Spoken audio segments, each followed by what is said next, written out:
அண்மைச் செய்தி. விருதுநகர் மாவட்டம் சாத்தூரில் உள்ள தமிழ்நாடு ஹோட்டல் அருகே சட்டவிரோதமாக பட்டாசு தயாரித்த போது ஏற்பட்ட வெடி விபத்தில் ஒருவர் உடல் சிதறி பலியாகியிருக்கிறார். சம்பவ இடத்தில் மாவட்ட தீயணைப்பு அலுவலர் விவேகானந்தன் மற்றும் சாத்தூர் துணை கண்காணிப்பாளர் வினோஜி, சாத்தூர் தாலுகா காவல் ஆய்வாளர் செல்லப்பாண்டியன் ஆகியோர் சம்பவ இடத்தில் விசாரணை மேற்கொண்டு வருகின்றனர்.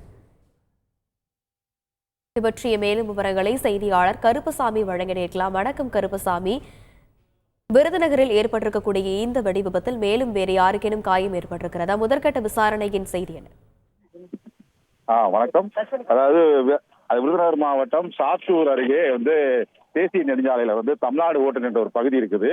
அந்த தமிழ்நாடு ஹோட்டல் பகுதியில ஒரு தனியாருக்கு சொந்தமான ஒரு ஃபார்ம் ஹவுஸ் மீன்ஸ் அதை அரிசி நிலமாக இருக்கு. அந்த இடத்துல ஒரு மோட்டார் அறை மட்டும் அந்த இடத்துல கட்டி வச்சிருக்கிறாங்க.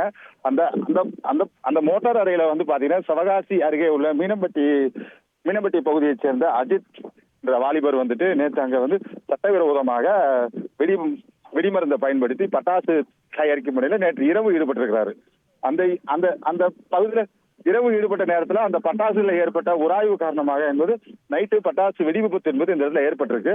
அந்த ஒரு அறை கம்ப்ளீட்டா முற்றிலுமாக சரிமட்டமான நிலையில அந்த ஒரு இடத்துல அந்த பட்டாசு, அதாவது சட்டவிரோதமாக பட்டாசு தயாரிப்பு ஈடுபட்டு அஜித்குமார் சம்பவ இடத்திலேயே உடல் சிதறி பலியாயிட்டாரு.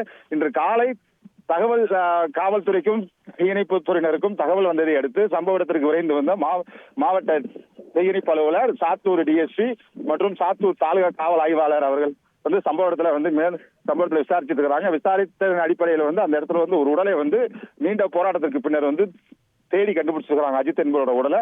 மேலும் யாராவது உடல் இவருடன் சேர்ந்து யாராவது இருந்திருக்கிறாங்களா என்பது குறித்தும் தற்போது அந்த இடத்துல ஆய்வு பண்ணிட்டு இருக்கிறாங்க. விரிவான விவரங்களுக்கு நன்றி கருப்பசாமி. செய்திகளை உடனுக்குடன் தெரிந்து கொள்ள உடனே சப்ஸ்கிரைப் பண்ணுங்க.